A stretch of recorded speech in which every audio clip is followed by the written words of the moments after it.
Sabi ko, bigay mo muna sa iba, no? Pero naniniwala ako na kaya naman ibigay ng Lord yan. Tapos, nagtanong siya ng 2 beses, kaya nag-message ako doon kay ate. Sabi ko, ate, pasensya ka na, si Dana, baka nakukulitan ka, nagtatanong lang yun, nag-ano lang, kasi gusto niya, parang maganda yung bahay mo. Sabi niya, bakit, interesado po ba kayo, Pastor? Sabi ko, interesado ko sa interesado, pero sabi ko, sa ngayon, wala sa lugar at wala sa kakayanan ko na gano'n. Sabi niya, okay po. Tapos, nagme-message pa rin siya sa akin, pati kay Dana, Dana, kung interesado kayo ni Papa mo, kukonsider ko kayo. Kaya lang sabi niya, maraming nagbabayad dyan marami ng buyer. So, hindi ko lang alam, sabi niya. Pero sabi ko, okay lang po, okay lang naman sa amin. Tapos until isang araw na, Monday po yun meron pinakiusap sa akin sa bangko. So pumunta po ako dun sa bangko. Nag-message po yung may-ari naman, Pastor, meron pong magbabayad ngayon sa akin na foreigner po yun Magbabayad ng nandito sa Pilipinas, sa bangko, bibili na yung bahay. Sabi ko, wala. Sa kanya na 2.5, babayaran Ano naman laban ko doon? At anong sinabi niyang, pero Pastor, tingnan natin hintayin natin hanggang maghapon. Kapag hindi po binayaran to, sa iyo ko ibibigay. Sabi ko, ibibigay. Iniisip ibibigay, walang bayan. Hindi po. Hindi. Kaya nag-isip, di ba kung kayo yung sinabihan na, may magbabayad po. Kaya lang kapag hindi nagbayad, baka sabihin natin, pag-pray ko kaya na hindi. Lord, in Jesus' mighty name, huwag siyang makabayad para mapunta sa akin. Diba? Sabi ko, Lord, bahala ka na. Hindi ko na, kasi sabi ko, nai-excite ako, kaya lang, di ba, mahirap yung masayang-masaya ka, na nag-a-assume ka, tapos yung umaasa ka, hanggang asa ka lang. Mahirap po yun, yung bang yung saya mo. Sabi ko, sige, Lord, bahala ka. So, banking hours, di ba? 8 to 5 o 3 to 5. Pagdating po ng alas 5 ng hapon, sabi ko, wala na siguro. Pero alam niyo po yung nasa bangko ako nung umuwi ako. Ikuwento nga kay Bishop, sabi ko, nagmumotor ako. Sabi ko, Bishop, para akong kasi habang nagmumotor ako, umiiyak ako, pero hindi naman ako malungkot. Wala naman akong problema. Masaya lang ako sa loob. Sabi ko, kaya nga nagtatanong, Lord, ano ba naman pakiramdam to? Hindi ko malaman. Ano bang meron na mangyayari? Tapos nung hapon po, tumawag sa akin, nag-message po sa akin, Pastor, hindi po nagbayad yung So sa iyo ko na ibibigay yung yung bahay. Huwag niyo pong paalisin yung nangungupahan parang ako agad may-ari. Huwag niyo paalisin yung nangungupahan kasi church po 'yon. Church ba? Sabi ko. Kaya lang sabi ko, pag nabalita dyan, isang church, pinaalis ng pastor. Di ba gano'n? Sabi ko, Lord, wag naman gano'n maging balita. Pero kaya lang, ang condition, siyempre, alam na, ibigay sa'yo ng gano'n. Sabi, 500,000 ang down payment. At yung 2.4 na yun, 2.7, ginawa na lang po niyang 1.5 para sa akin. Kalahati.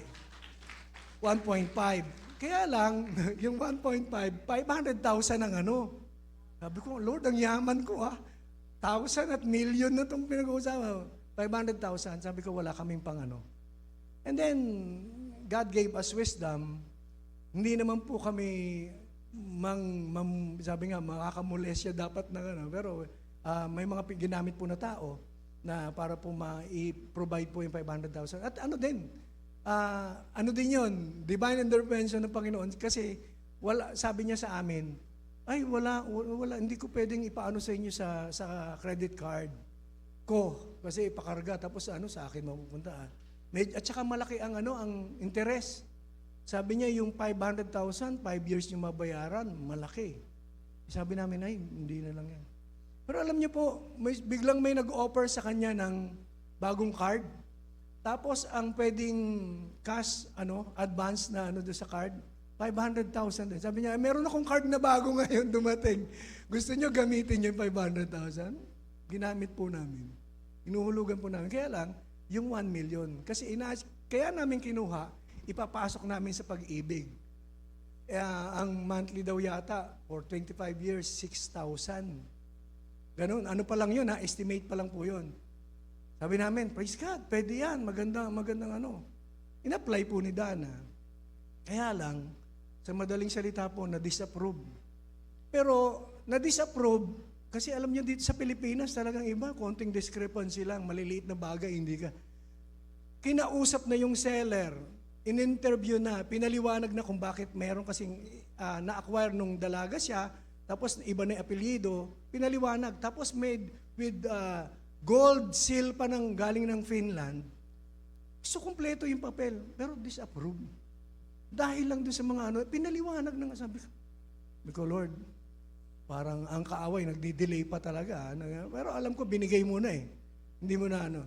Kaya, alam niyo po, sabi niya, Pastor, wag niyo nang iano yung pag-ibig. Napakakulit ng mga tao. Tsaka parang ang Pilipinas, napakaano na sistema ng batas dito. Kaya hindi na po yan, hindi na po sila pinapansin dito. Dahil po, kapag naselyuhan na dyan at pinadala, legit na legit po yun.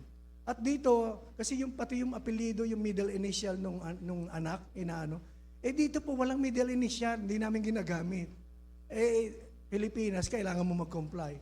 Sabi niya, huwag niyo lang pansinin, Pastor. Yung dati na lang natin napag-usapan, napag-usapan namin dati, ang monthly po ay 27,000. Pero 4 years lang naman babayaran. 5 years. Maikli, di ba, kaysa sa pag-ibig. Kaya lang 27, sabi ko, sige, kwentahin ko po ulit, Pastor, kinuwenta, 20 na lang daw. Sabi ko, pag pipilitin kong bayaran yung 20, kaya naman. Kaya lang, hindi na kami kakain. May bahay nga kami, wala naman kami bakit dyan naman kami abutin sa bahay lang. Alam niyo po, another blessing, wisdom ng Panginoon. It pays to be honest.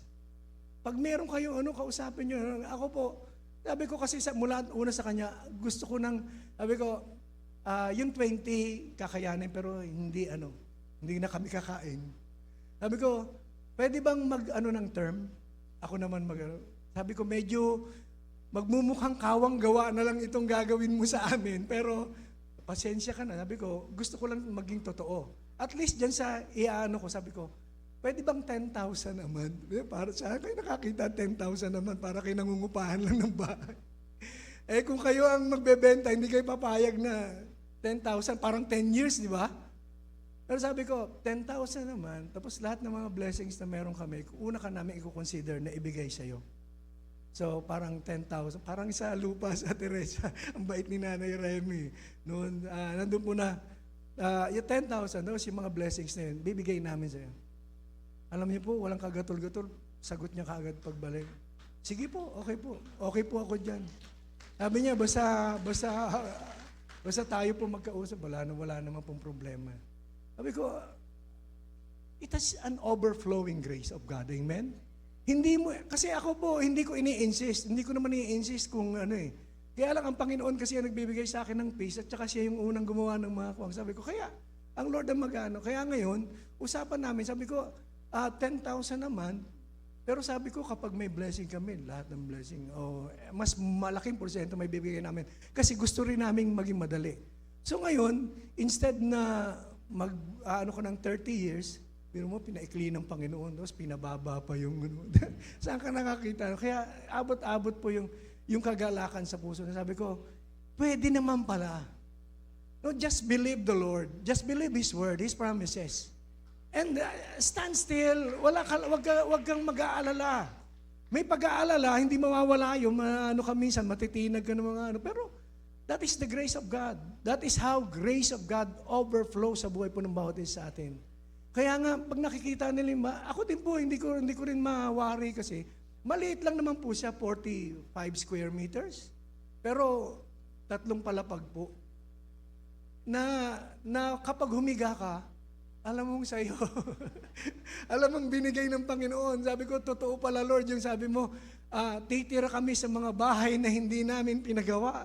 Di ba? Hindi namin pinagawa yun, pero at saka po karamihan ngayon, kapag maghuhulugan ka, bahay at lupa, pero di ba, ginagawa pa. At paglipat mo, mostly marami kang i-renovate doon, marami kang ayusin. Doon naman may mga aayusin pa rin. Pero sa kalahatan, talagang livable at talagang sabihin mo ano na lang po, appliances mo na lang talaga ipanlalagay mo na. No?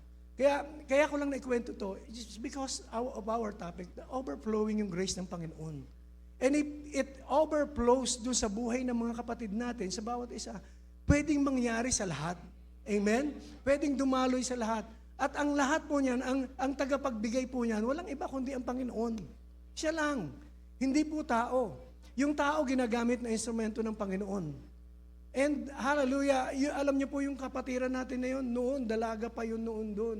And meron po siyang anak na maliit, sumasama pa sa ano. Hindi namin akalain siya yung magiging daan ng Wala, ang tagal namin walang mga communication. But still, yung bang parang hindi nagbago, parang napaka-close pa rin ng And sabi nga, pero alam niyo po, pinagpapala siya. Meron po siya isang bagong kondo, meron po siyang isang pinagpapatayong bahay pa rin. Sabi ko nga, bakit naman ang dami ng ang dami ng talagang gano'n pinagpapala, nag-overflow talaga yung biyaya. Kaya naman konting mo lang sasabihin sa'yo, sige po, walang pag-ano, alam mong pure na pure yung pagsagot na na yung pabor na ibinibigay sa'yo, walang hinihinging kapalit. Because siya mismo, nagdaan din kasi noong mga time na siya po ay nagdadaan sa mga problema at pagsubok nung kanya pong medyo bata-bata pa siya. Nandun yung church. Nakatagpo po siya ng sa church. Kaya yun po yung blessing na yung ibinabalik yung sa Panginoon through yung paggawa ng mga mabubuting bagay. So, the overflowing grace of God. So let us open our Bible. Okay na po yun, nahaba na po ako doon, di ba? Romans chapter 5. Hindi ko lang po ma-contain. I just want to hindi po para ipagmalaki, kundi para ipagyabang ang kabutihan ng Diyos sa buhay po ng bawat isa sa atin. Amen. Romans chapter 5, verse 12 hanggang 21.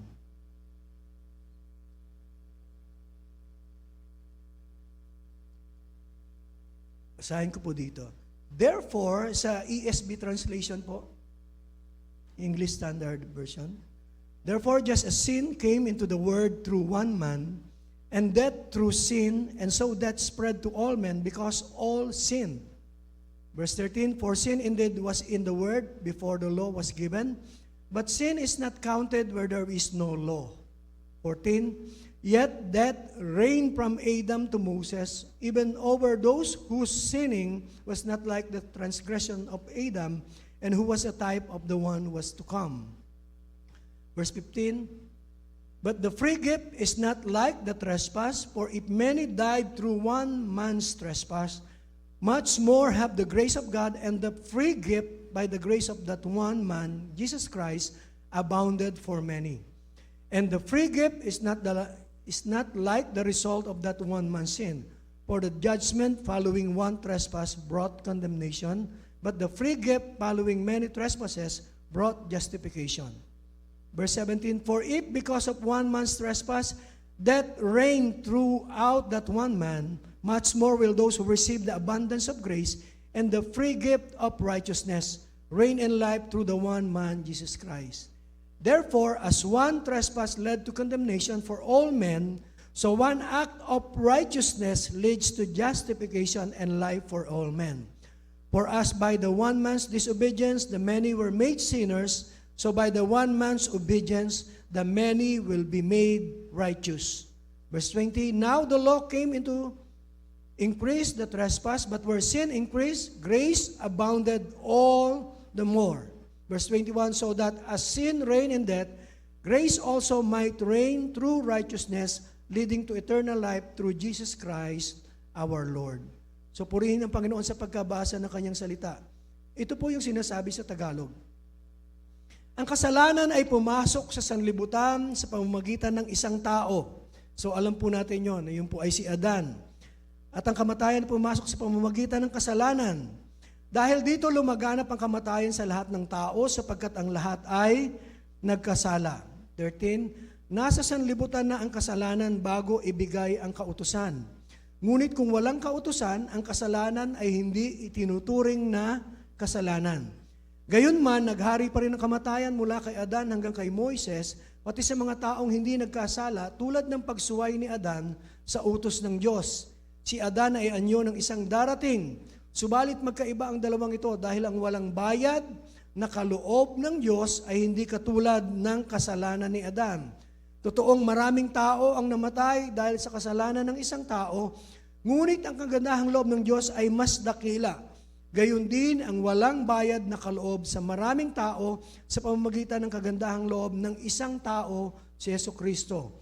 Ang kaloob na ito ay hindi katulad ng ibinunga ng pagsuway ni Adan, sapagkat hatol na kaparusahan ang idinulot matapos na magawa ang isang pagsuway. Ngunit kaloob na nagpapawalang sala naman ang idinulot matapos magawa ang maraming pagsuway. Sa pamamagitan ng pagsuway ng isang tao, naghari ang kamatayan, ngunit sa pamamagitan din ng isang taong, si Jesucristo, ang mga taong pinagpala ng sagana at itinuring na matuwid ng Diyos ay maghahari sa buhay. Sabihin nga po natin, Amen.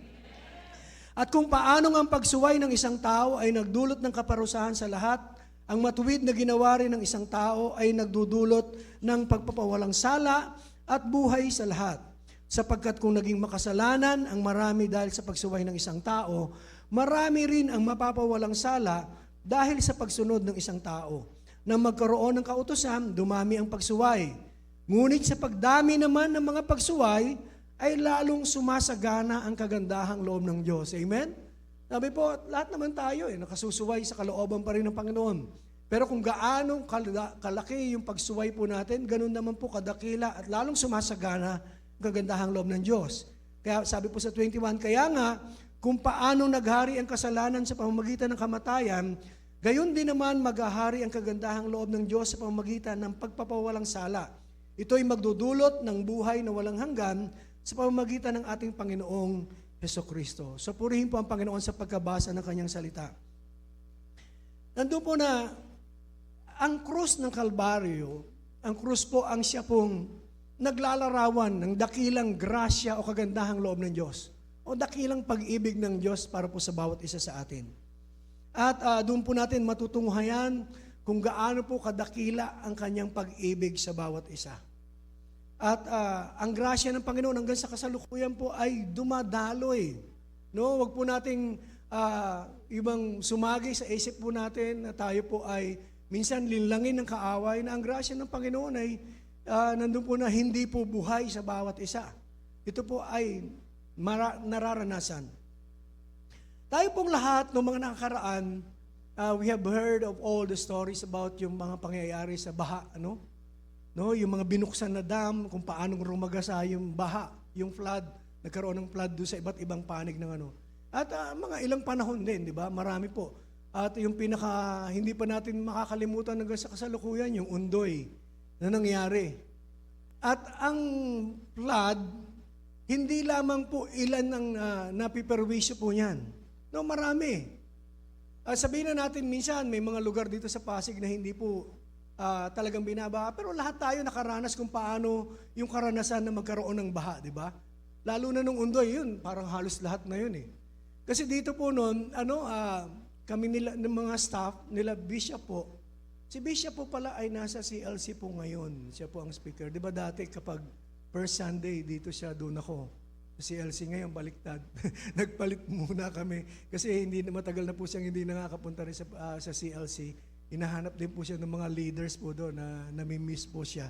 So, tama din lang po naman. Kasi mamaya po, si Bishop parang bata, parang yung malakas na malakas eh.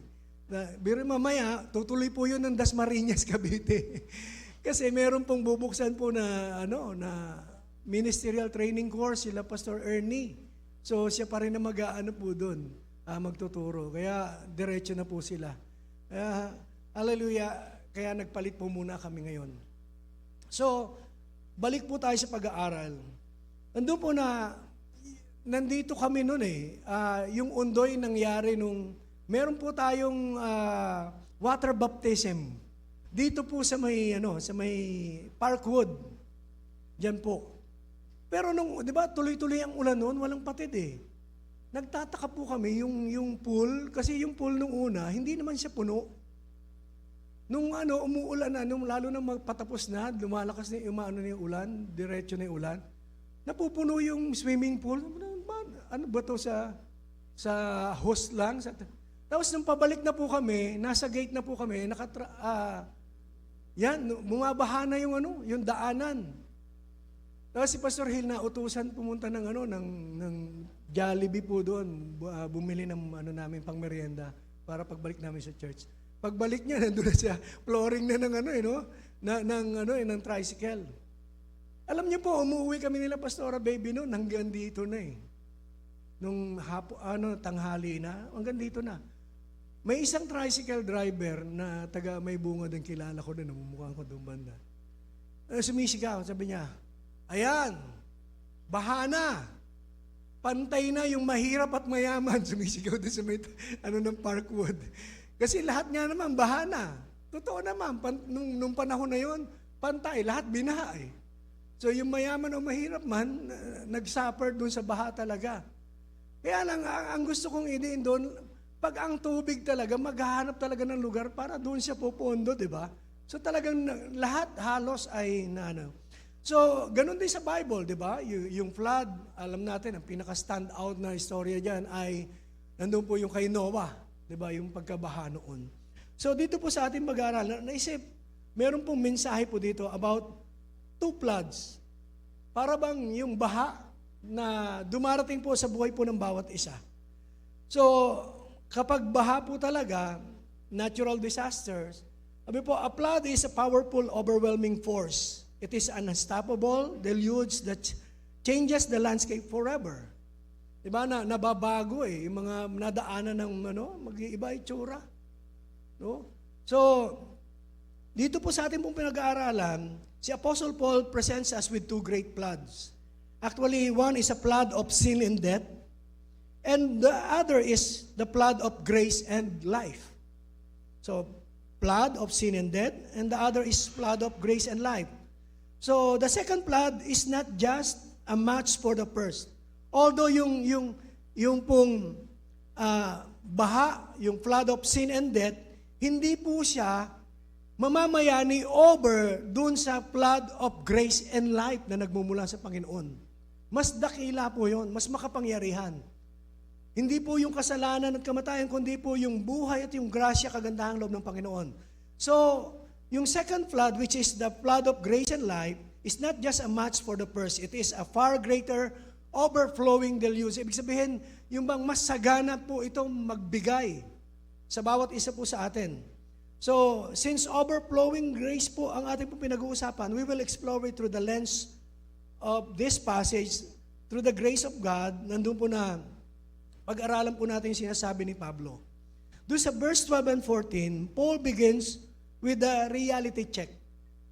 Parang pinag-iisip niya tayo o gusto niya ipahatid sa atin yung mensahe na tayo po ay yung bang tingnan natin, yung bang magpagbulay-bulayan natin kung i-relay natin yung ating pong mga sarili sa kung ano sinasabi ng salita ng Panginoon. Sabi po, therefore, just as sin came into the world through one man, and death through sin, and so death spread to all men because all sinned.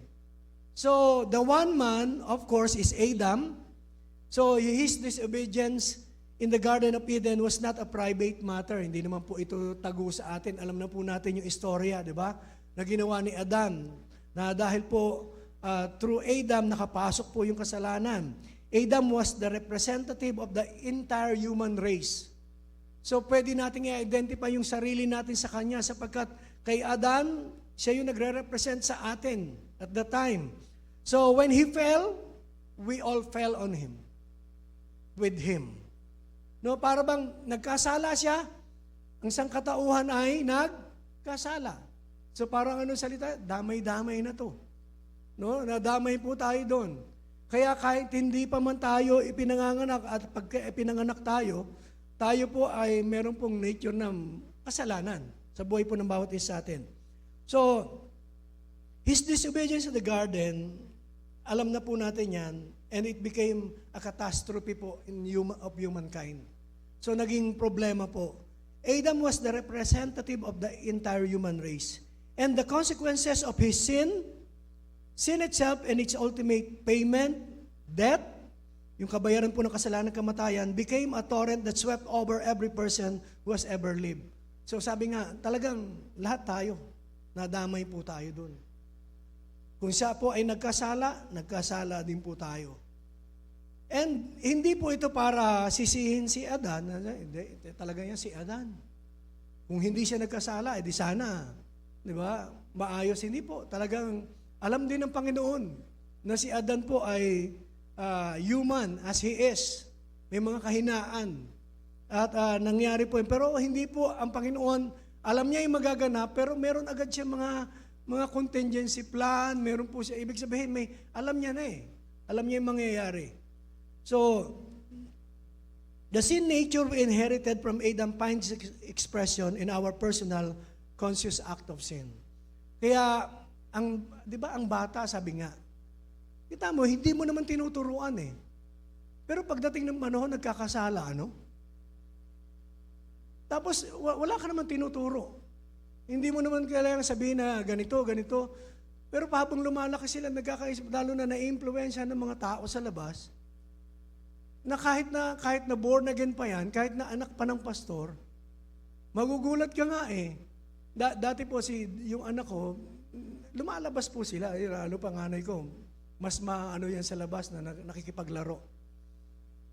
Pero yung pangalawa, nakikipaglaro din. Kaya minsan, mga lalaki kasi yung kausap, papasok ng bahay, may mga salitang dala-dala na magugulat ka na lang. Hindi mo naman tinuro sa loob ng bahay.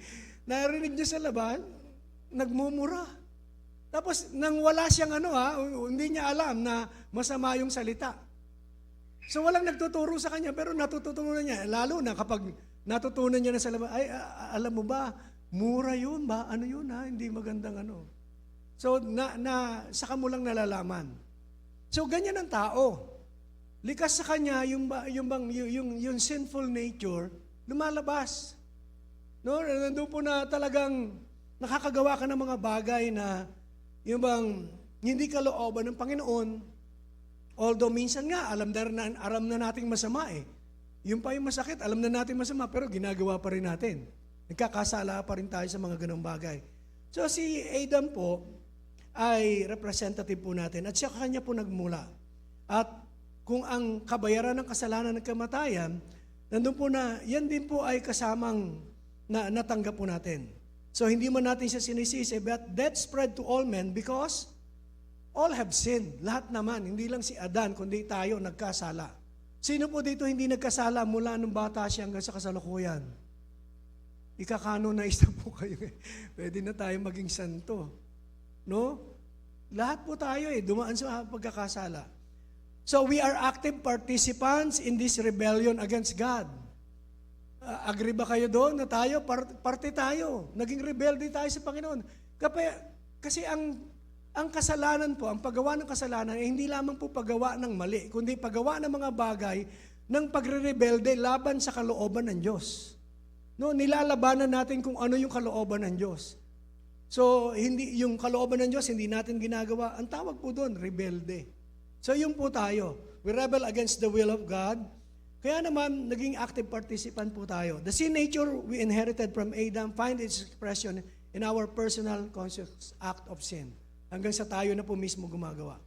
So, the flood of sin and death is universal. Lahat po yan. No, lahat po ng tao nagkakasala. It doesn't skip anyone. Kapag katulad din ng baha, na kapag bumaha, kapag binuksan na yung sabay-sabay yung dam, lahat na tayo makakaranas nun. Dati po, sa may mga ilang lugar sa Pasig na hindi mo na maintindihan talaga ngayon eh. Yung dating mga hindi binabaha, ngayon binabaha. Yung mga binabaha dati, praise God, salamat kung hindi na binabaha ngayon. Dahil meron ng flood control. Pero nandun po na, ang katunayan na, lahat apektado. Kasi pag bumaha, yung mga pananim ng mga magsasaka, di ba? Tumataas ang presyo. So, ibig sabihin, pag may baha, lahat po yan. Pag may bagyo, lahat po yan maapektuhan. Hindi man tayo direktang magkaroon ng flood dito, pero yung gastusin mo, yung mga ekonomiya, di ba? Lalong pong nasisira. So, no matter how good we try to be, we are caught in the current. Kasama na tayo doon. Noon kahit ano pong gawin natin na pagpapakabait. At minsan nga humahanap tayo, ako po maraming naghihikayat po sa akin noon. Although nung high school po ako talaga, nakikita ko na sila Pastor Teng, sila Ate Salvi. At si Ate Owie, hindi ko alam, co-officer ko po yun sa nagte-training kami ng COTC. Si Ate Owie, kasama ko na, yung pala, born again pala siya at nagba-Bible study doon. Hindi ko alam na dito kami magtatagpo sa Life Giver, magkakakita pagkatapos ng high school namin. So noon po, naanyayahan ka ng Bible study. Kaya lang po nung Bible study noon nila, alas 3 patapos na, mga alas 3 noon, lasing na po ako noon sa gitna ng oval, ng Rizal High. Kasi bumili na ako ng ram at saka ng coke doon sa A. Flores. Papasok na lang kami doon sa hindi kami halata, naka-ano lang, naka-straw.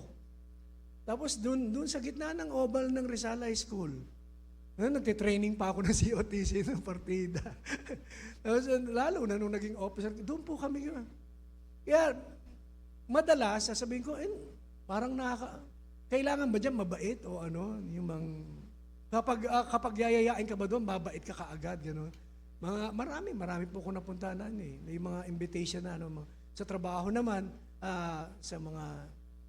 marami kaming kasama, mga INC. So, gano'n din. Tapos ang katwiran ko lang lagi, bakit? Mabait naman ako. Nagsisimba naman ako pag Sunday.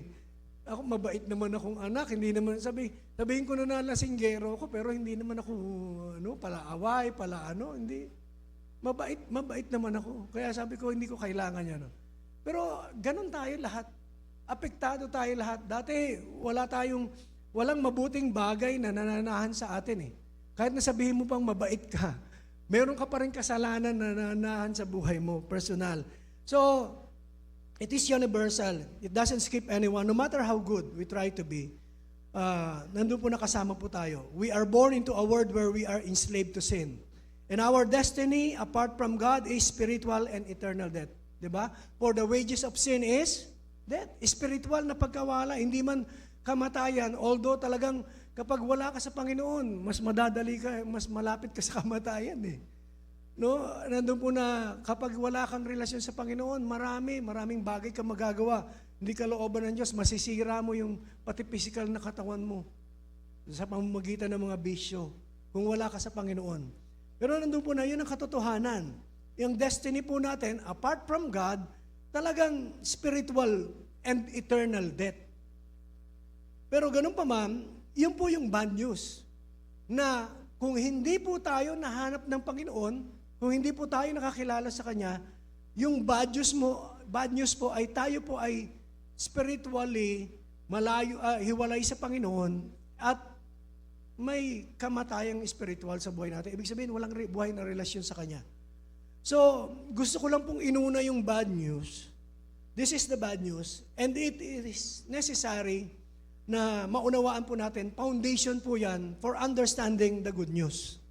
Kaya inuuna po yung masamang balita para isunod yung mabuting balita na mas gusto ng Panginoon na iparating sa bawat isa sa atin.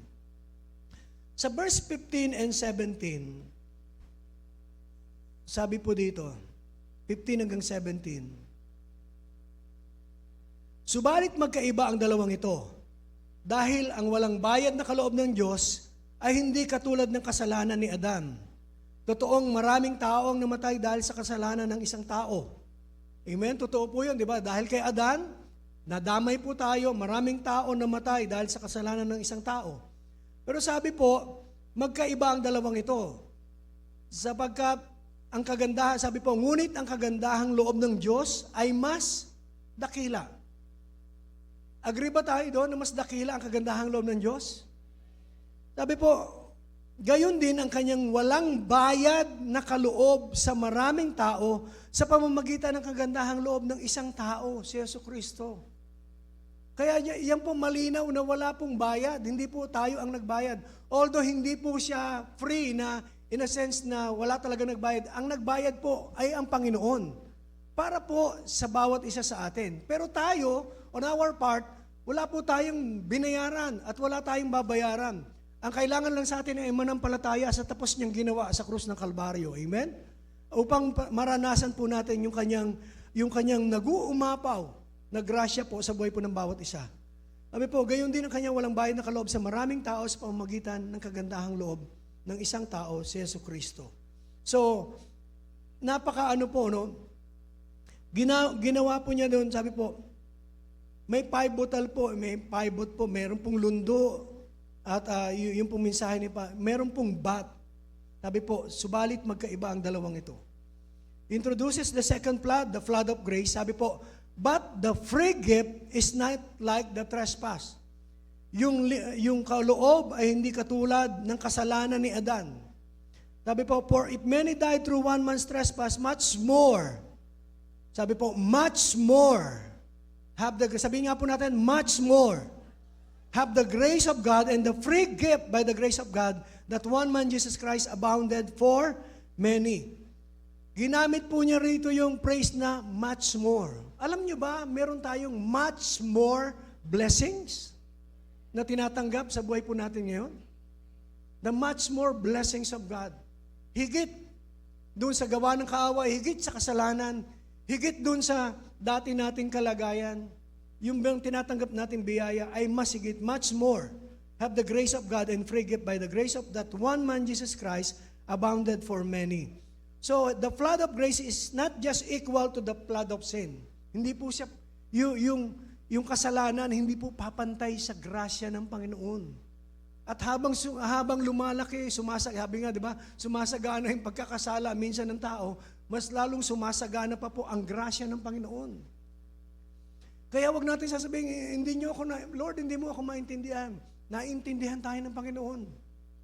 Intindi niya tayo. Kaya nga sa mga kahinaan natin, kahit na minsan po, nalulungkot lang siya na sa dami ng mga natatanggap nating mensahe patungkol sa grasya ng Panginoon, ay napagkakamalian pa rin natin na dapat kumilos tayo, dapat tayo yung gumawa upang tayo ay mapagpala, dapat tayo ang dumiskarte sa buhay na ito para maranasan natin yung talagang kaganapan ng lahat ng mga gusto po natin sa ating sarili, mga personal o kalooban ng Diyos. Akala natin tayo ang kailangan gumawa.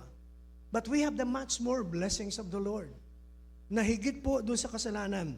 So, it is much powerful, it is much more abundant blessings. Yan yung tinatanggap natin sa Panginoon, much more blessings.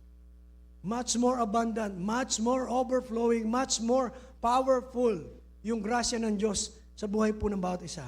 So napaka-powerful po nung contrast, nung pagkakaiba na nababasa po natin doon. Yung una, one man's trespass, yung pagkakasala ng isang tao, versus, sabi po, one man's act of righteousness or righteous act, which is ang Panginoong Jesucristo po yun. So mas makapangyarihan. Tapos, meron pong a condemnation for all men. Di ba? Lahat po tayo condemn, ang buong sanlibutan. But because tayo po ay kumilala sa Panginoong Jesucristo, sabi po, a justification that brings life to all who believe. Justification. Just as if we have never sinned. Una kong narinig sa Bible School yan, sa Word of Grace, Pastor Rosita.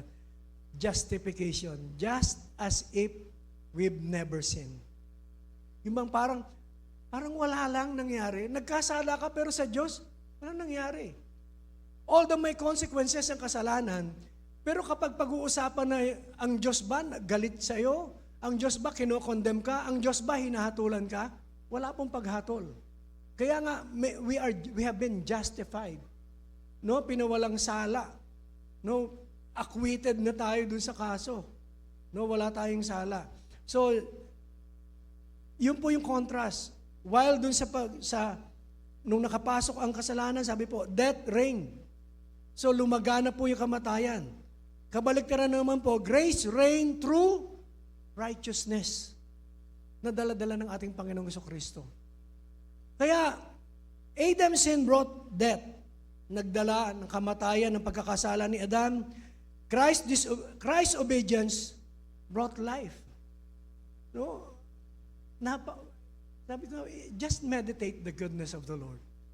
Pero mo, yung kasalanan, nagdala ng kamatayan sa atin, nalayo tayo sa paghahari ng Panginoon. Pero dahil kay Kristo, nung tayo nakipag-isa sa Kanya, binigyan niya tayo ng buhay. Kaya niyo pa bang ikumpara yung buhay natin dati na malayo tayo sa Panginoon, na hiwalay tayo sa Kanya, sa buhay natin ngayon? Parang minsan ayaw na nga nating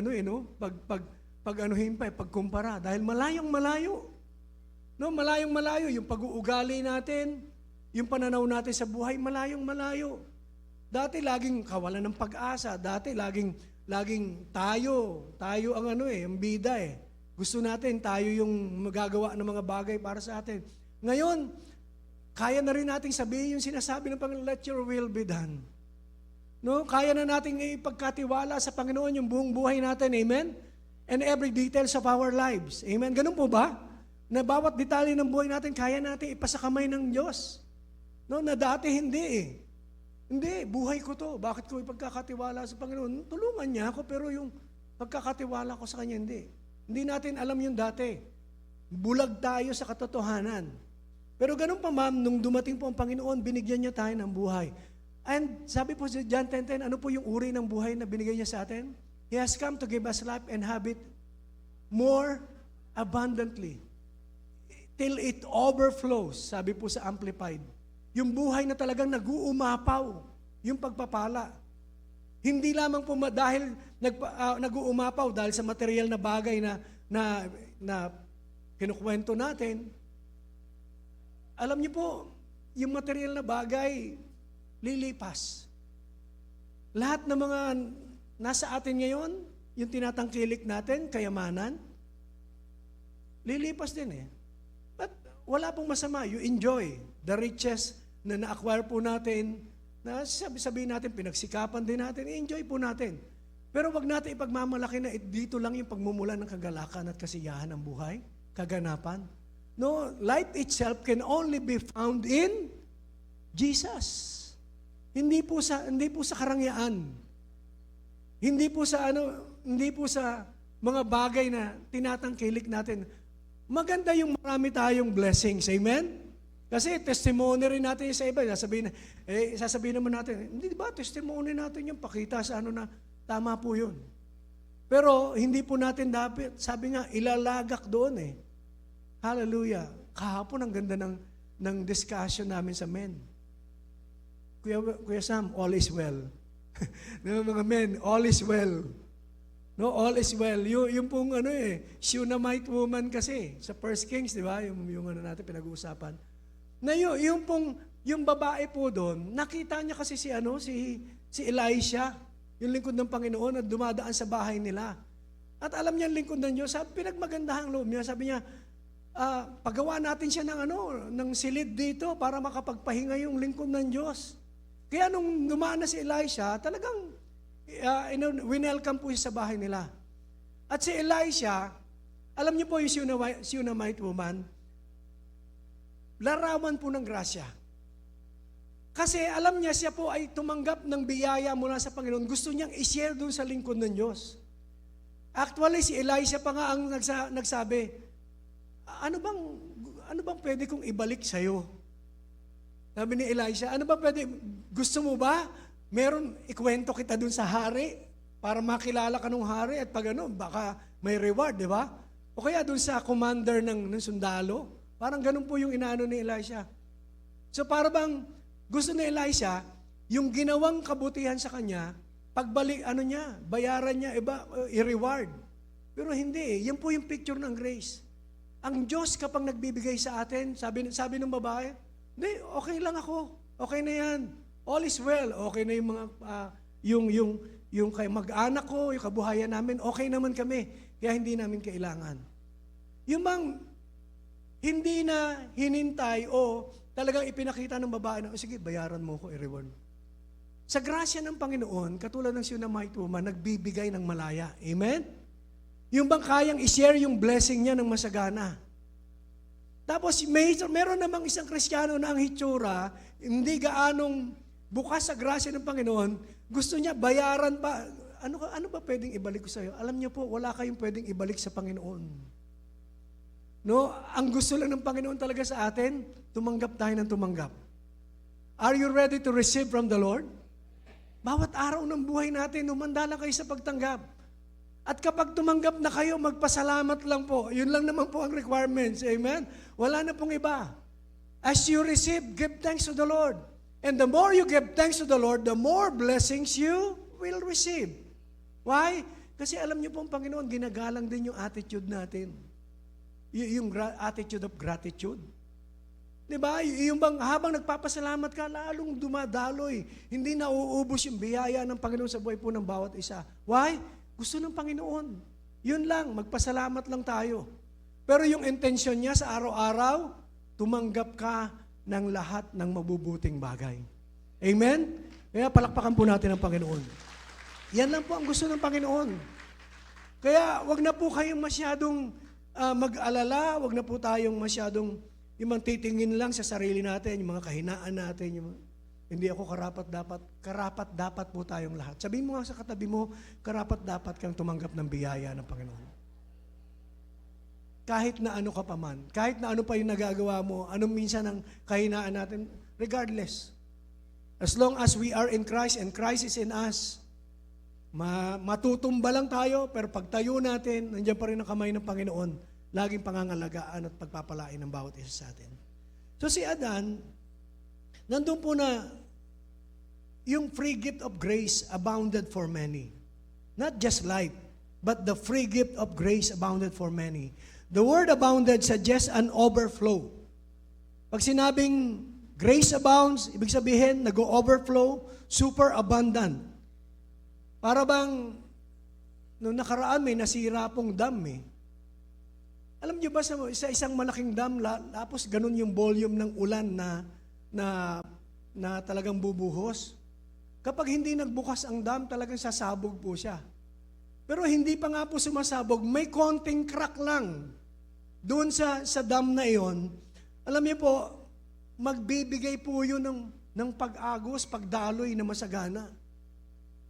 Crack pa lang yun. How much more kapag talagang nabuksan yung dam? Di ba talagang, sabi nga, raragasa yung tubig talaga, kaya nga nagbabaha. So, God's grace is like the dam completely bursting, releasing a mighty torrent. Ngayon pong umaga, let's just picture ang isang dam na binuksan. Huwag po yung baha ang isipin natin na baha, literal na tubig. Ha? Isipin natin yung isang dam ng pagpapala na nandun lahat, yung pangangailangan ng bawat isa sa atin, kagalingan, yung bang pagtaas na antas ng pamumuhay, kasaganaan, kung ano mang mga pagpapala ngayong umaga, ang kailangan natin, parang nandun sa loob ng dam na yon. And then, meron na siyang crack. At maya-maya lang, nandun po na, sasabog ito, raragasa. And I know that all of us, hallelujah, lahat po tayo, tatanggap ng mga biyaya mula sa Panginoon sa rumaragasang pagpapala niya. Amen? Hallelujah, and you cannot contain. At alam niyo, minsan, katulad karanasan ng marami. Nandun din lang na, yung bang, sabi nga ni Bishop, wow, mapapaganon ka na lang. Ako nga, imbis na mapawawa ko, napaiyak na lang ako. Sabi ko, Lord, hindi ko naman sinabing hindi ako deserving, pero sabi ko, Lord, hindi ko ni-insist ha. Parang gusto ko makipag-ano sa Lord, hindi kita pinipilit na bigyan mo ako ng baka naman nape-pressure ka, na bigyan mo ako ng bahay at lupa, hindi kita pinipressure. Hindi ako kaya ang balik ko sa Kanya, kapag medyo nanggugulo ang kaway, Lord, hindi ako nag-insist nito sa iyo. Hindi ko hiningi ito. Kinukonsensya mo, Panginoon. Hindi ko hiningi ito, binigay mo, kaya ikaw ang bahala dyan. Ayoko mamroblema. Ayoko sumakit ang ulo kasi pag na-stress po ako, katulad ni Bishop, namana ko po yung si Boric. Parehas kami ng anit. Gumaganon po yung parang nagaganon-ganon. Kumakapal dito. Parang kapag na po kami, marami kang iniisip at marami kang Kasabay po yun ng namumuti ang buhok. Ganon. Gayahin ko kaya. Pag hindi po ako nagkulay, parehas na kami ni Bishop eh. So, kaya Pero yung pamumuti po ng buhok, hindi po yun sa ano, kasi minsan may yan, kapag pastor ka, namuti ang buhok mo dahil sa mga miyembro. Hindi po. Ako na po nagpaparating, hindi po dahil sa inyo. Talagang sinabi lang ng doktor na wag muna siya magtina. Dahil ano po, yung bang masama po sa scalp. Sa akin po siguro, titigil ko na rin. Kaya lang po, puti ng gusto bahala na ang Panginoon. So, nandun po na, talagang tayo po, lahat tayo, wala kang, ewan ko po, dati yung mga mensahe noon, buhay na buhay sa atin, di ba? Nangungusap naman. Pero unlike the message of grace, yung gospel of grace, yung bang, ang tagal-tagal mo na, ang dami mo ng beses na napapakinggan, paulit-ulit. Actually, yung grace, hindi ba kayo nagsasawa? Puro grace ang pinag-uusapan. Sabi niya, puro grace naman kayo niya. No? Puro grasya. Yun talaga Kaya dahil, kung ano man tayo ngayon, dahil lang yan sa grasya ng Panginoon. Amen? Dahil lang yan sa biyaya. Kaya, anong pag-uusapan natin? Pwede ba natin pag-usapan ng mga sumpa at mga hindi naman siguro, nasa church tayo, di ba? And we are living under the grace of God. Kaya grasya po ang pag-uusapan natin. Hindi tayo magsasawang itanghal ang Panginoon, itaas siya, pasalamatan siya dun sa kanyang ginawa, sa kanyang tapos na ginawa sa krus ng Kalbaryo. So, nandun po na, grace is not a balancing act. Grace, sabi po, hindi naman nag-aano ang grasya, hindi naman naglalaro lang tayo Si Adan po, nakapasok po yung kasalanan. And God doesn't weigh Adam's sin in one side and Jesus' righteousness on the other. Hindi naman po yung bang tinimbang. Kasi hindi naman po ganun And naghihintay na, babalanse ito. Hindi talaga magbabalanse yung kasalanan at yung grasya. Masigit yung grasya talaga ng Panginoon. So, in verse 17, for if because of one man's trespass death reigned through that one man, much more will those who receive the abundance of grace in the free gift of righteousness reign in life through the one man, Jesus Christ. Notice that word reign. Sabi po, death reigned over us. So, naghari ang kasalanan sa atin. But through Christ, we are given the opportunity to reign in this life. Pero nung una, ang kasalanan na naghahari sa atin. Subalit nung tayo po yung nakipag-isa kay Jesucristo, sabi po, we are given the opportunity to reign in this life para mamayani sa buhay na ito, maghari sa buhay na ito. We are not just saved, we are enthroned with Christ. So, kasama tayong nakaupo sa kanan ng Diyos Ama, di ba? Tapos nandun tayo katabi ni Jesus Christ. So, kasamang pinaupo. So, kasamang naghahari. Hindi po naghahari-harian. Naghahari sa buhay na ito. Sapagkat walang makapaghahari sa atin. Hindi ang kasalanan, hindi ang mga gawa ng kaaway, kundi talagang ang grasya ng Panginoon naghahari sa buhay po ng bawat isa. So, that reign over us. But through Christ, we are given the opportunity to reign in life. We are just saved. We are enthroned with Christ. We are not just rescued. We are made kings and queens in the kingdom. So, yan po yung kalagayan natin. So, kasama niya tayong naghahari. Ibig sabihin, kapag kasama natin ang Panginoon, ano man, sino man ang laban sa atin, hindi magwawagi. Amen? Sapagkat na tayo po, yung buhay na meron tayo, ay yung buhay ng ating Panginoong Hesus na mananagumpay. So, hindi ang kasalanan, hindi ang sakit at karamdaman. Hindi lalo ang kamatayan ang makagagapi sa atin. Sabi nga ng iba, pag ang tao namatay na, ay talo na yun. Hindi po. Sa ating mga Kristiyano, pagsisimula pa lang yun ng pagtatagumpay na higit pa sa pagtatagumpay na meron tayo dito sa sanlibutan. So, yung kamatayan, nakakatakot pag pakikinggan mo lang. Pero kung alam mo kung sino ka sa harapan ng Panginoon, kung ano yung kalagayan mo bilang kanyang anak, bilang kanyang binayaran, napakahalaga ng bawat isa sa atin. At yung pangako na pagkatapos ng buhay na ito, ipagsasama niya tayo doon sa kanyang kinalalagyan, doon wala na pong maihahambing na kaluwalhatian. maaring malaman na natin yung mga kaluwalhatian na iba kung saan ang gagaling. Pero yung kaluwalhatian na tayo po ay makakasama ng Panginoon, iba po yun. Kaya dati takot po akong pag-death ang pinag-uusapan. Pero magmula nung ako na born again, naku, ang sarap kantahin. I can't wait to get to heaven. I can't wait to see my Father face to face. Kaya nga po kami mga pastor, pag nagsasama-sama kami, ang panalangin lagi ni Tatay Lubarawi sa bandang huli, Panginoon, salamat po na sa isang araw ay makikita mo na kami ng mukhaan. Marinig mo yung mga pastor, wag po muna. Wag muna po. Hindi Di ba, Pastor Rosita? Kasi kasama, si Tatay, ganun lagi ang ending ng prayer. Hanggang sa makita ka namin ng mukhaan, harapan. Ibig sabihin, face to face. Si Pastor Ernie, may member. Sa kanila, tuwing may mamamatay, may edad na daw po yun eh. Tuwing may mamamatay. Si Pastor Ernie po ay outreach pastor natin sa Dasmariñas. Yung isang member niya na may edad na, tuwing may mamamatay, alam mo, nagagalit siya, nagtatampo kay Lord. Alam mo sinasabi, Lord, pinauna mo na naman siya. Ako itong naghihintay sa'yo na kunin mo na, hindi mo ako kinukuha. Sabi ko, hindi pa talaga kukunin yun kasi nakahanda eh. Baka, nasa ka na lang pag hindi mo alam. Opo, bihira yun, di ba? Meron ba kayong kilala na gusto ng, pero mo naiinggit siya doon sa mga pinupuner na, sinasabi niya talaga, very vocal siya.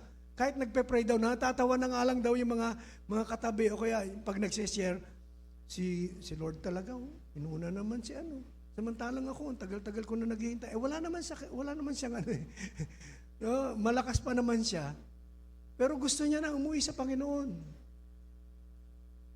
Hindi ko na kayo tatanungin, masama natin yun sa tatanungin ko sa kayo po, wag na. No? Pero inyo yung gano'n. Kasi yun po, yung mga taong alam nila pagkatapos ng buhay na ito, merong buhay na walang hanggan sa piling ng Panginoon. Amen? Yung bang pag alam mo na pala, talagang hindi ka na matatakot eh. Even death, hindi po maghahari sa buhay ng bawat isa sa atin. So kung ang kamatayan hindi maghahari sa buhay ng bawat isa sa atin, yun bang mga samot-saring problema lang na kinakaharap natin sa kasalukuyan ang magpapahina sa atin? Ang magpapatigil sa atin sa pananampalataya natin sa Panginoon? No. Amen? Magpatuloy po tayo. So, sa verse 18 hanggang 21, sabi po, at kung paanong ang pagsuway ng isang tao ay nagdulot ng kaparusahan sa lahat, ang matuwid na ginawa rin ng isang tao ay nagdudulot ng pagpapawalang sala at buhay sa lahat. So dahil kay Adam, sa kanyang pagsuway, nagdulot po ito ng kaparusahan sa sangkatauhan. Subalit sabi po, dahil sa isang tao din po, nagdulot ng pagpapawalang sala at buhay sa lahat. Walang iba kundi ang ating Panginoon, yung ginawa po niya. Sapagkat kung naging makasalanan ng marami dahil sa pagsuway ng isang tao, marami rin ang mapapawalang sala dahil sa pagsunod ng isang tao. Nang magkaroon ng kautusan, dumami ang pagsuway. Ngunit sa pagdami naman ng mga pagsuway ay lalong sumagana ang kagandahang loob ng Diyos. Kaya nga kung paanong naghari ang kasalanan sa pamamagitan ng kamatayan, gayon din naman maghahari ang kagandahang loob ng Diyos sa pamamagitan ng pagpapawalang sala. Ito'y magdudulot ng buhay na walang hanggan sa pamamagitan ng ating Panginoong Jesucristo. So this is the overflowing grace. Paul brings his argument dun sa talagang tinataas po niya yung bawat pinag-uusapan. Yung pong gusto niyang idiin ng malalim po sa bawat isa sa atin. Sabi po, therefore, as one man trespass led to condemnation for all men, so, one act of righteousness leads to justification and life for all men. So, parang yung parallel, yung bang perfect eh. Pero yung outcome niya, mas glorious, yung bang, sabi po, dahil sa kasalanan ng isa. Tapos, yung bang, dahil naman sa gawang matuwid ng isa. Parang parallel po. Pero ganun pa man, yung outcome of Christ's obedience is a flood of grace that completely overwhelmed the sin of Adam. Parang titingnan mo, isang gawa ng pagsuway, isang pero parang kung titingnan mo, pantay sila, pero hindi. Mas higit po yung ginawa ng Panginoong Kristo para po sa bawat isa sa atin. na tayo po ay pinawalang sala, na tayo po ay nilinis, na tayo po ay binigyan ng bagong buhay. So, and in verse 20, sabi po, now the law came in to increase the trespass, but where sin increased, grace abounded all the more. Alam niyo po yung purpose ng law, lagi na nating naririnig. Paalala lang po ito sa atin. Hindi po para iligtas tayo. Yung kautusan ay nandun po na ibinigay hindi para iligtas tayo, kundi para ipakita na kailangan natin ng isang manunubos. Kailangan natin ng magliligtas sa atin. Na hindi natin kaya sa ating mga sarili, patawarin yung ating sarili, linisin yung ating mga sarili, ipawalang sala ang bawat isa. So kailangan natin ng Panginoon. So the law was like a mirror reflecting our sinfulness. It made sin increase by revealing the depths of our rebellion. Di ba, minsan kapag tayo po ay nag-aaral sa salita ng Panginoon, katulad ng isang salamin, nakikita natin yung kahinaan natin, nakikita natin yung bang hindi tayo nakaabot sa pamantayan ng Panginoon. Di ba, nakikita natin yung kakulangan natin. So, it made sin increase. Tapos, habang tinitingnan mo yung kasalanan mo, lalong pinalalala nito yung bang, ayan, ito yung mga kasalanan mo, ito yung ginawa mo. Diba na may condemnation, may guilt. So lalo niyang pinalalaki, lalo niyang hina-highlight yung ating pong pagre-rebelde o yung ating pagkakasala. But in this moment of desperation, nakikita po natin sa imposibleng sitwasyon ng isang tao, ang grasya ng Panginoon ay ibinuhos sa atin. Sabi po, and the grace of God, and the grace poured out all the more. Kasi sabi po, now the law came to increase the trespass, but where sin increased, grace abounded all the more. So para po siyang isang gate na binuksan na kung saan nung pagbukas, nandun po na bumuhos po. Bumuhos yung pag-ibig, bumuhos yung pagpapala, bumuhos yung pagpapatawad ng Panginoon. Na bumuhos yung katwiran niya na nasa lupo nating lahat. Tinanggap ng bawat isa sa atin. Kaya, kahit po yung kasalanan man na nagagawa po natin, alam niyo yung grasya ng Panginoon, it will be always poured out all the more. All the more. No, lalo nating kailangan, mas lalong ipagkakaloob ng Panginoon. Sa English Standard Version, it says, grace abounded all the more. Sa King James, sabi po, grace did much more abound. So yung grace did much more abounded all the more. Sa Greek word po yan, yung lagi nating narinig kay Bishop na hyperperesuo, na ibig sabihin po ay compound word meaning to superabound, to overflow exceedingly. And that is the will of God. Sabi po, superabound or superabundant life, and yung bang overflow na, exceedingly pa, abundant pa. Ganun ka ang Panginoon magpala sa bawat isa. So, it is not just a little more grace, it's grace that is tidal wave. Parang, di ba noong nakaraan, may lindol nga, magnitude 8.7 sa Russia, di ba? Iba na nangyayari sa mundo ngayon. At sabi nga po, hindi po lalong mag-i-intensify.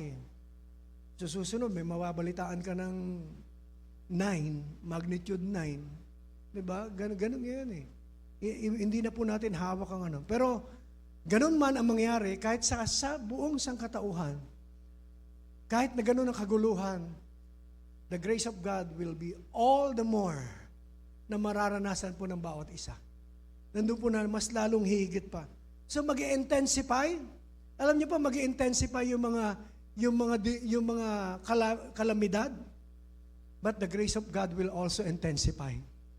Ako excited ako doon sa ang grasya ng Panginoon mag-i-intensify. Yung bang lumalala ang problema ng sanlibutan, pero mas lalong nag-i-intensify din yung mga kasagutan na ibinibigay ng Panginoon na mamamangha yung maraming tao sa kapaligiran natin. Ba't ganon? Grabe na nangyayari sa mundo, pero mas grabe yung nangyayari sa iyo. No? All the more, the blessings of God will be manifested sa buhay po ng bawat isa sa atin. In these last days, katuparan na po ng lahat ng mga pangako ng Panginoon, unti-unti. No, na na ang mga Kristiyano sa gitna ng kahirapan na nararanasan ng mundo, pasasaganahin niya ang bawat isa. Napapansin po yan. Very evident. No, habang ang mundo ngayon talagang naghihirap, pero may mga Kristiyanong pinasasagana ng Panginoon. Kahit na maraming tao, siguro kung magsasurvey ka ngayon, kung sino yung mapayapa, yung ba may kapayapaan sa puso? Amen. Hallelujah. Marami po at ang lahat matatagpuan sa The Life Giver Church. Amen. Hallelujah. Ilang bahagi lang po tayo, pero di ba, kahit na anong nangyayari sa kapaligiran, may kapayapaan tayo. We have our security sa Panginoon. Yung kahapon na discussion namin, all is well. All will be well. Magiging maayos ang lahat. Huwag po tayong mag-alala. All will be well. Why? Because of the Lord Jesus Christ. Hindi dahil sa kung ano paman. Kundi ang object, sabi nga po ni Bishop, ang maging object lang ng faith natin, ang maging object lang ng kung bakit tayo nagpapasalamat laging ang Panginoon lang. Wala namang iba. Kaya hallelujah, yung pong napapansin ko kahit yung mga kasama ko ng mga kalalakihan doon sa wala nang kinatatakutan. Mga misis na lang nila.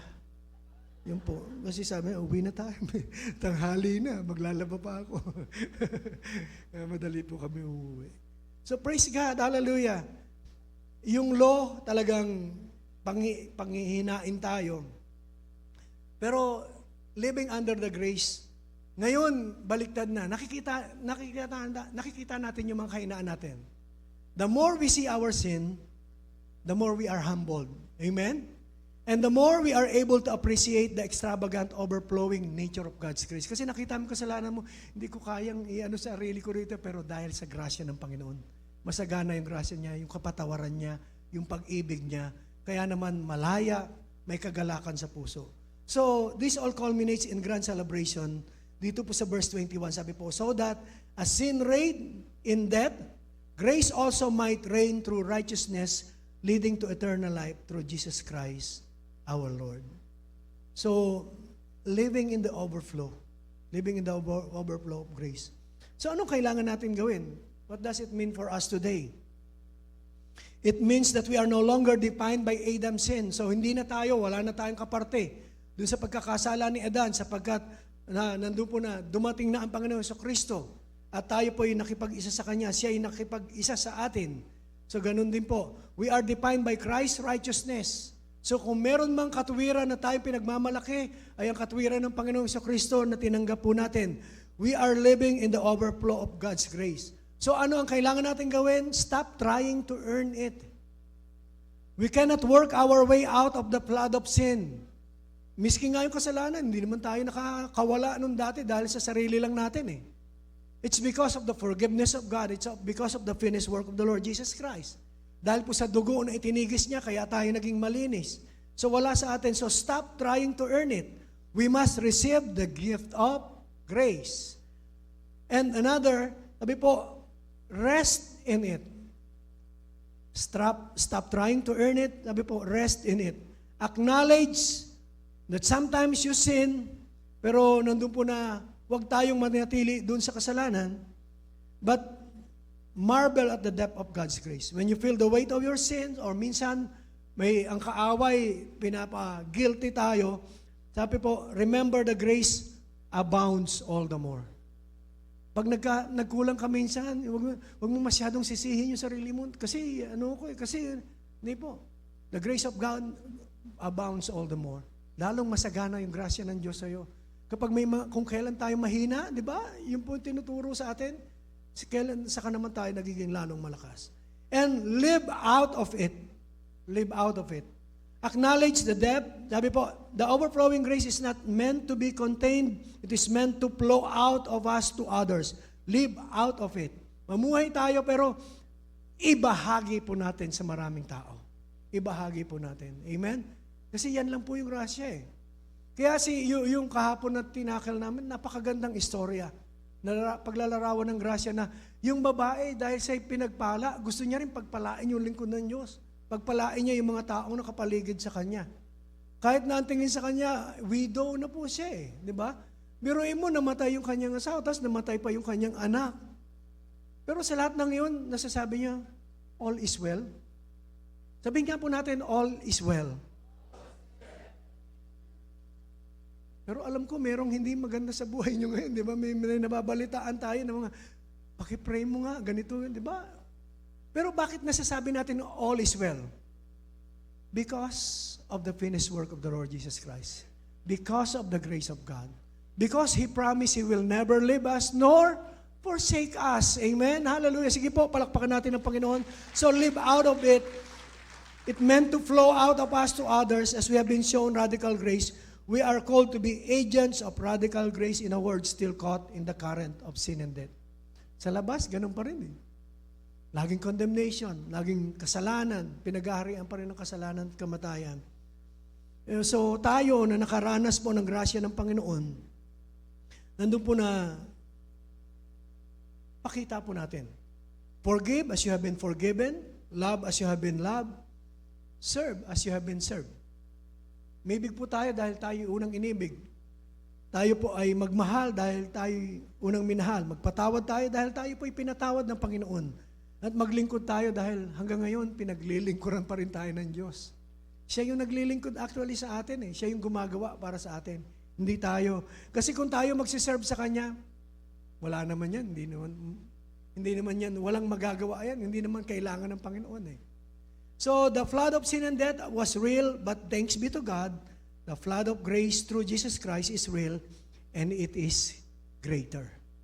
And it is an overwhelming, superabundant, overflowing grace that covers our past, sustain our present, and secure our eternal future.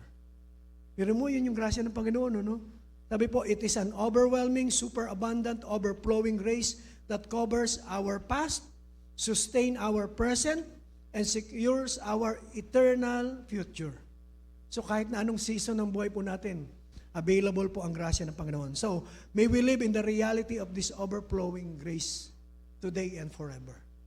No? So, I hope na maging challenge po sa bawat isa sa atin at encouragement na yung grasya ng Diyos nag-uumapaw. Mula noon hanggang sa kasalukuyan, hanggang sa inaharap, patuloy natin itong mararanasan. Amen? At yan po ay ang simpleng magagawa lang natin, magpasalamat sa Kanya. At sa lahat ng ito, sabi po, pag tayo po'y nagsasama-sama, lalo na po sa banal na hapunan, sabi po, gawin natin ito bilang pag-ala-ala sa Kanyang ginawa sa krus ng Kalbaryo, sa Kanyang binayaran, no, sa Kanyang pinagdaanan lahat para po sa bawat isa sa atin upang tayo lamang po'y mapagpala. Amen? I hope na meron po tayong napulot na mensahe ngayon pong umaga. So let us just come before the Lord and prayer, and also let us pray para po sa ating pong communion. So thank you, Lord. Salamat, Panginoon. Lord, maraming salamat po sa kabutihan at katapatan mo, Panginoon, sa amin. Salamat sa iyong mayamang grasya, Panginoon, na nararanasan ng bawat isa. Salamat, Panginoon, sa pag-ibig mo, O Diyos, na hindi ka nagtatangi. Hindi ka nagtatangi, Panginoon. Ano man ang aming kalagayan, ramdam na ramdam po namin, Panginoon. Nagkukulang man kami, pero hindi ka nagkukulang, Panginoon, kahit kailan sa buhay po ng bawat isa. Salamat, Panginoon, sa mensahe ngayong umaga, patungkol sa nag-uumapaw na grasya mo, Panginoon, na mas higit sa lahat ng aspeto ng buhay po namin, maging sa kasalanan, maging sa mga pagkukulang po namin, mas higit yung kagandahang loob mo, Panginoon. Maraming salamat po. Sa oras pong ito, dalangin ko, Panginoon, na maging buhay ang mensahe pong ito sa bawat isa pong Panginoon sa amin. At ngayong umaga, sa aming pag-ala-ala, Panginoon, sa iyong ginawa, sa isang pusong nagpapasalamat, Panginoon, wala po kaming ibang dalangin kundi na ikaw ang maparangalan, ikaw ang maitanghal sa buhay ng bawat isa po sa amin. At Panginoon, kung paano ang kapangyarihan mo ay kumilos noon, ngayon, at alam po namin kikilos pa hanggang sa magpasawalang hanggan. Panginoon, ngayong umaga nagpapakumbaba kami sa iyong harapan. Panginoon, at inaangkin po namin na hanggang sa kasalukuyan, Ikaw, Panginoon, ang iyong pong kapangyarihan ay buhay. Sa aming pakikibahagi sa banal na hapunan, Panginoon, mararanasan po namin ang himala nito, Panginoon. Panginoon, sa tinapay na sumisimbolo ng iyong katawan na nawayubay sa krus ng Kalbaryo, pagpalain mo po ito, Panginoon. Sa aming pong pagkain, Panginoon, kainin po namin, Panginoon, at maranasan ang kagalingan na nagmumula, Panginoon, sa iyo.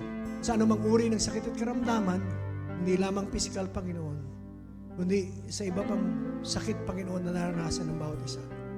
At, Panginoon, pagpalain niyo po, Panginoon, and we claim that as we eat the bread, O God, Panginoon, miracle of healing will happen, O God, in Jesus' name. At anumang, Panginoon, inaasahan pa at pinapanalangin ng iyong mga anak. Panginoon, sa Diyos na sumisimbolo, Panginoon, ng iyong banal na dugo, nagpapasalamat po kami at inaalala, Panginoon, ang paglilinis na ginawa mo, Panginoon, sa amin, pagpapatawad, Panginoon, na pinataw mo, Panginoon, sa bawat isa. Upang kami, Panginoon, ay malayang makaharap, Panginoon, sa iyong harapan, sa trono ng iyong biyaya, at tumanggap ng lahat ng pagpapala na inilalaan mo, Panginoon, para sa bawat isa. Maraming salamat po. Basbasan mo ang lahat ng ito, Panginoon, sa pangalan ng Panginoong Jesus. Amen. Amen.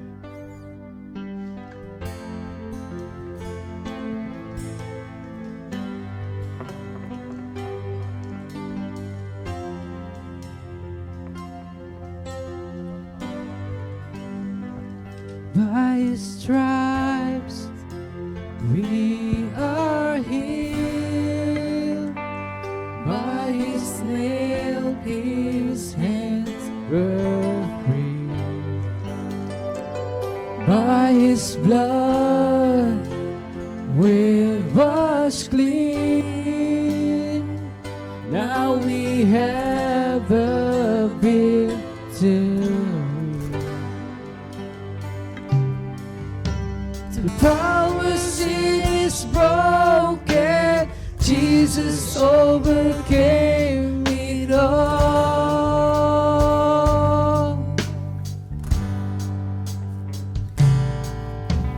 He has won a freedom.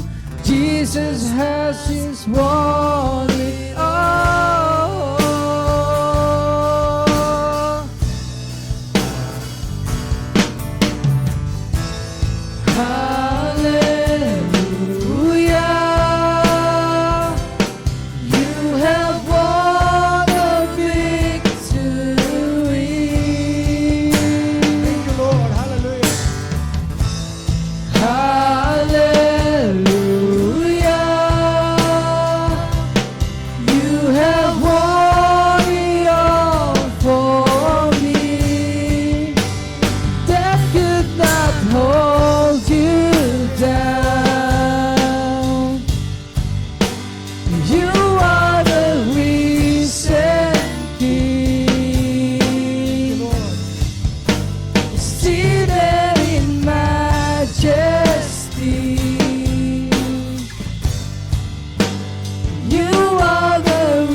Salamat, Panginoon.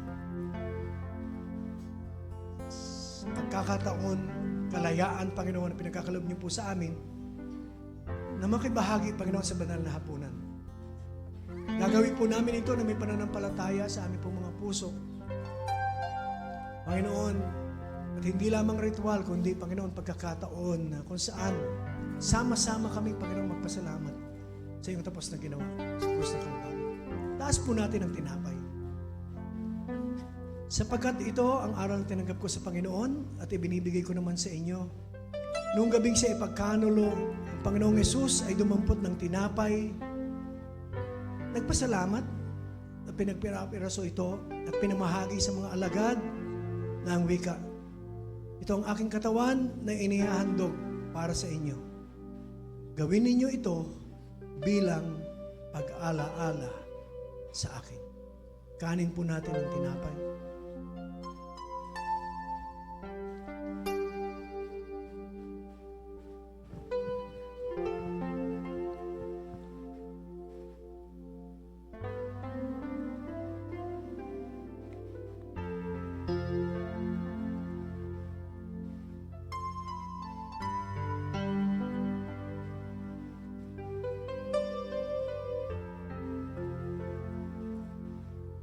Salamat, Panginoon. Salamat sa kagalingan. Nagkaloob niyo po, Panginoon, sa bawat isa. Hallelujah. Matapos maghapunan ay dinimpot din niya ang saro at sinabi, ang sarong ito ang bagong tipan na pinagtitibay ng aking dugo. So tuwing iinumin ninyo ito, gawin ninyo bilang pag-alaala sa akin. Inumin po natin ang Diyos sa saro.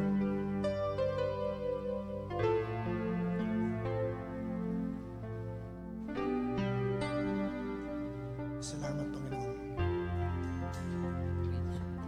Salamat po, Diyos, sa paglilinis mo, Panginoon. Salamat sa katuwiran na nagkaloob niyo po, Panginoon, sa amin.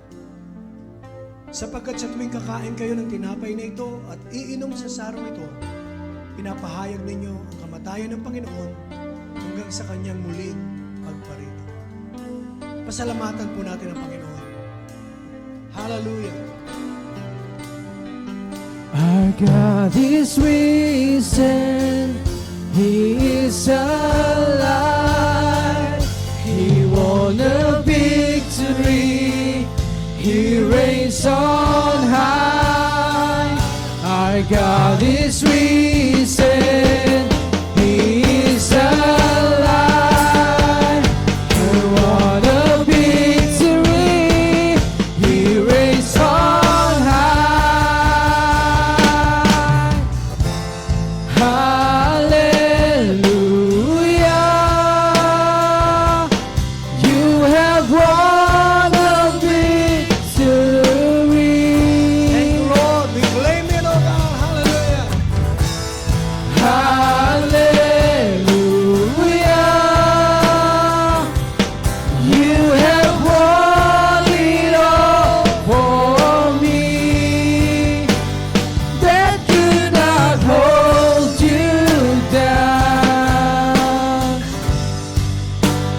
You are the risen King, seated in majesty. You are the risen King. Hallelujah. Thank you, Lord. Panginoon, maraming salamat po, Panginoon, sa pagkakataon na kami po ay naging kabahagi, Panginoon, ng banal na hapunan. Sa oras pong ito, Panginoon, ang bawat isa po sa amin na nagpapasalamat sa lahat ng mga biyaya na patuloy namin tinatanggap mula sa iyo. Panginoon, pagpapalang pinansyal, material, sa pamumuhay po namin sa pang-araw-araw. Thank you, Lord, for all the provisions, O God. And you have given us seeds, O God, to sow and seeds to harvest, Panginoon, to receive, O God. Panginoon, sa oras pong ito, sa mga pinagkaloob mong mga binhi, Panginoon, sa amin, ninanais po namin ibalik, Panginoon, sa inyo ang aming pong mga ikapo, Panginoon, mga kaloob po namin bilang pasasalamat at pagkilala na ikaw, Panginoon, nagkakaloob ng lahat ng ito sa amin. Kaya naman, Panginoon, ibibigay po namin ito ng may kalayaan, bibigay po namin ito ng taos sa aming pong mga puso, bibigay po namin ng malaya, Panginoon, sapagkat alam po namin, Panginoon, sa lahat ng ito, kami po ay sumusunod sa iyong kalooban, Panginoon, sa iyong mga prinsipyo na itinalaga sa bawat isa sa amin upang gawin po namin ng may pasasalamat. And Lord, I declare, O God, that all of us, as we give our best, we give cheerfully and joyfully, Lord God. Panginoon, all the more we will receive from you, O God. Maraming salamat po. Magamit lamang ito para, Panginoon, upang ipahayag pa, Panginoon, ang mabuting balita sa maraming tao. Maraming salamat po. Sa iyo po ang kapurihan at kaluwalhatian sa pangalan ng aming Panginoong Hesus. Amen and amen. Ilang announcement po. Yung men po natin pala ay every first and third Saturday. So pinapaalalahan na lang po kung meron po gusto sumama po sa amin every first and third Saturday. Ang youth po natin ay second and fourth. Tapos, second and fourth Sunday naman po yung Life Rock. Ang ating pong women ay every last Sunday of the month. So, yung iba pa pong mga ministry po natin, and if you want to involve sa creative arts, punta lang po kayo dito Saturday, every Saturday. At nandito po sila Ate Summer. Saturday, nandito kayo lagi. No? So, nandito po sila lagi at Sa creative, sa multimedia, still we are asking everyone na mag-involve po. At marami pa pong Next week, project, ang multimedia, ang audio, sa sound po natin, si Pastor Hill, sa pamuno po ni Pastor Hill. So kung gusto niyo po magpagamit sa Panginoon with all the talents and skills na pinagkaloob Diyos sa inyo, ay welcome po ang bawat isa. Sa music po, Sunday ng umaga, sama lang po kayo sa amin. Saturday, may nag-a-announce po kami ng mga practice pag Saturday. Kasama po kayo sa amin. At hindi niyo po kailangang magaling na bago kayo pumasok sa music ministry. May konti po tayong alam, okay na po yun. Dito po ay matatrain po tayo sa pagkanta. And also yung pong nakaraan sa men. And siguro ipaalala ko lang na sa men po ay yung sapatos ni Pastor. yung mga magagaling kumanta. Alin? Kailangan po namin ng mga kalalakihan doon sa choir. Di ba sabi natin dati, kakanta na tayo? No? So, calling all men singers of the Life Giver Church. Yun po. Kilala naman nila kanilang mga sarili. At alam ko, next kasama na natin sila dyan. And also, let us pray para magkakaroon. Final na ba? Ay, yung date lang, Siguro yung date lang, pwede na nating Magkakaroon po ng Men and Women Convention. Woo! Praise God! Hallelujah! On September 13, Saturday po yan. Magmula ng 9 ng umaga hanggang alas 5 po ng hapon. So, Men and Women Convention po. At may nagsasuggest, sama natin yung mga outreach. Hindi po na namin itinuloy kasi nga, inaano din namin yung cost, yung gagastusin. Although alam ko naman, ipoprovide ng Panginoon. Pagdating na nandun na, ang dami na nagkukusa na nag-sponsor ng lahat. Pero kasi meron din pong independent na mga men and women po na ministry ang mga outreach natin. At meron din silang kanya-kanyang conference. Siguro magkakaroon na lang ng general na isasama natin sila kapag may mga general conferences po tayo na talagang iaalok. Pero for now, gusto namin i-enjoy ang bawat isa, ang men and women ng main. Kaya para po sa inyo ito, sa September 13, 9 a.m. until 5 o'clock. So meron po tayong mga speakers. Yung team po ay saka na po namin i-ano sa inyo. Kasi excited din po kami kung anong team. Po namin. Pag-uusapan pa po namin nila Bishop at ng mga leadership ng men and women. Ang isang sigurado pa, ang women ay hindi sasayaw. Kakanta kayo, no? Baliktad ba? Sasayaw ba lang? Gusto po ng women, sasayaw eh. So, ang mga kalalakihan po, kakanta. Amen? Wag niyong pasagutin si Pastor Hill naman pagkanta. Sumagot na kayo. Amen.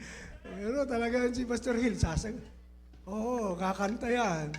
Hindi niyo mapipigilan yan. So, praise God, September 13. So, may lunch po tayo. Huwag niyo po intindihin yung pagkain. At meron po tayo mga yan. At meron pong raffle. Surprise na po yung premyo. Kasi na po kami noong nakaraan.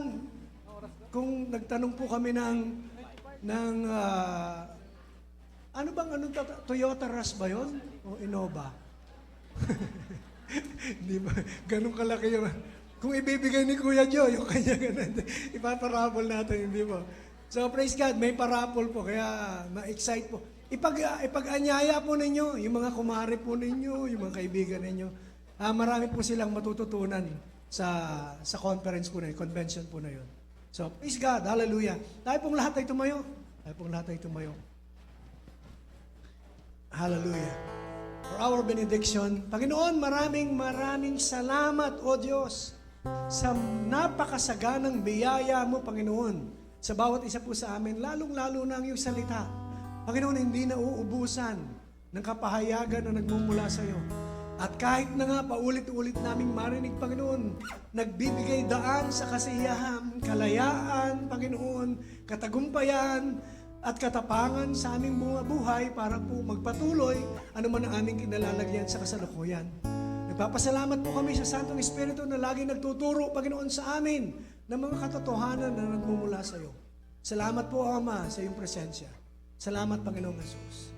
At sa susunod, Panginoon, ng mga araw, sa buong isang linggo na naman, Panginoon, muli, sa iyo lamang kami magtitiwala. And Lord, we declare, all will be well with us, O God, because you are with us. Kasama ka namin, all will be well. Paggising namin sa umaga, all is well. Pagtulog namin sa gabi, all is well. Hallelujah. Because we have you, O God. Panginoon, at ikaw ang mangunguna sa amin. Maraming salamat po. Sumayin niyo po ang pag-ibig ng Ama. Hallelujah. Pag-ibig na napaka-sagana, napakataas, napakalalim, napakalawak. Hindi natin maarok. Na sa bawat araw ay ating nararanasan. Sumayin niyo din po ang kagandahang loob ng Panginoon. Tulad ng pagpapalang nakakulong sa isang lalagyan, sa isang dam, sa isang gate, na kung saan sa bawat araw, Panginoon, sa bawat pasasalamat, sa bawat pagtitiwala, Panginoon, ay binubuksan mo, Panginoon, ang gate na yung para sa amin upang maranasan, Panginoon, ang masagana, nag-uumapaw na grasya mo sa aming pong mga buhay. Sumayin niyo din po ang pag-ibig ng Banal na Espiritu Santo, pangungunan nito sa ating pong mga buhay sa bawat araw. Pag-akay sa atin sa katotohanan at lagi sa pagtatagumpay. In Christ, we are greatly blessed. We are highly favored. And we are deeply loved by our God. And if you believe it, you just shout, Amen and Amen.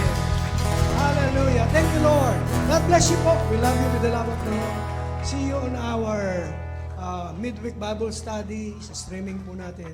And every Sunday po. Hallelujah.